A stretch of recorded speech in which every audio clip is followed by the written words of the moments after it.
Charger ফ্যানটা ময়লা হয়ে গেছে, ধুলাবালি দিয়ে একেবারে লেপ্টে আছে, তাই ফ্যানটাকে পরিষ্কার করার জন্য নিলাম। প্রথমে স্ক্রুড্রাইভার দিয়ে নাটটাকে লুজ করে দিয়েছি।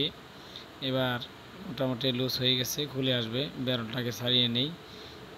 ইস কি অবস্থা, নেটটা দেখতে পারতেছেন, ধুলা একদম এতটাই প্রলেপ আছে। পরিষ্কার কাপড় দিয়ে আগে বাইরে পরিষ্কার করতেছি। মোটামুটি কিছুটা পরিষ্কার হয়েছে, এতটাই অবস্থা খারাপ। পাখনা অবস্থা একই রকম। দেখেন এতটা ময়লা প্রলেপ জমছে যে ডলে ডলে ওঠানো যাচ্ছে না, খুবই প্রলেপ জমে গেছে। বেশ কিছুদিন যাবৎ মোটামুটি এই সিজনে আর পরিষ্কার করা হয় নাই। বেশ কিছুদিন বললে ভুলই হবে, প্রায় এই সিজনে প্রথম খুললাম, এর আগে আর খুলি নাই। তো ময়লা প্রলেপ ভালোই জমছে, দেখেন স্বাভাবিকভাবে মুছলে যাচ্ছে না, ঘষে ঘষে বসে যাচ্ছে। এর মধ্যে আমাদের ভেবলিটা এসে উকি দিয়ে চলে গেল। মোটামুটি পাখা পরিষ্কারের কাজ শেষ। এখন ব্যাক নেটটা খুলবো। এই যে আবার ভেবলি আসতেছে আমাদের দিকে, দেখেন এই যে ভেবলি, এটা হচ্ছে আমাদের ছাগলের বাচ্চা, এর নাম রাখছি হচ্ছে ভেবলি। খুব কিউট একটা নাম। একটা বাচ্চা হয়েছে ছাগলের, খুবই চঞ্চল আর দুষ্টু, সারাদিন ঘরের ভিতরেই থাকে। তো মোটামুটি কথার ফাঁকে আমাদের পাখা পরিষ্কার কাজ শেষ করে ব্যাক নেটটা পরিষ্কার হয়ে গেছে। এবার ফ্যানের বডিটা পরিষ্কার পরিচ্ছন্ন করে নিতেছি। তো ততক্ষণে আমরা তো ভেবলির কথা শুনলামই। তো ভেবলি খুবই দুষ্ট ও চঞ্চল বটে। এবার ফ্যানটাকে আবার যথারীতি ফিটিং করে ফেলবো। প্রথমে ব্যাক নেটটা লাগালাম।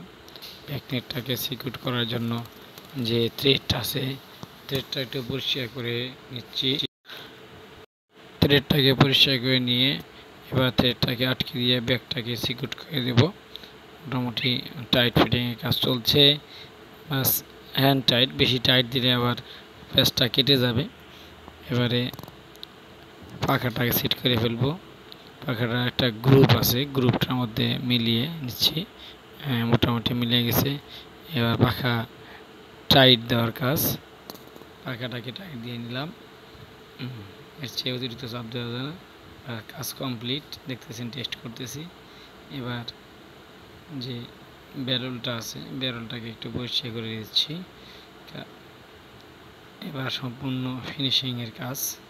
এবার ব্যারেলটার সাথে ফরন্ট সাইডের মানে সামান সাইডের নেটটাকে জুড়ে দিয়ে দুইটা নেট একসাথে জুড়ে দেওয়ার চেষ্টা করব। ততক্ষণ আমার সঙ্গে থাকুন।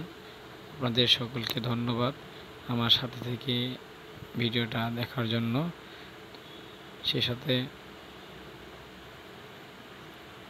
আন্তরিক ধন্যবাদ যে আপনারা আমাকে পাশে থেকে সহযোগিতা করেছেন, সাপোর্ট করেছেন। সেজন্য সকলকে অন্তরস্থল থেকে আবারও জানাচ্ছি আন্তরিক ধন্যবাদ। ধন্যবাদ দিয়েই শুধু শেষ নয়, কারণ ধন্যবাদ ধরলে সেটা খুব কমই হয়ে যায়। তারপরেও ধন্যবাদই ছাড়া কি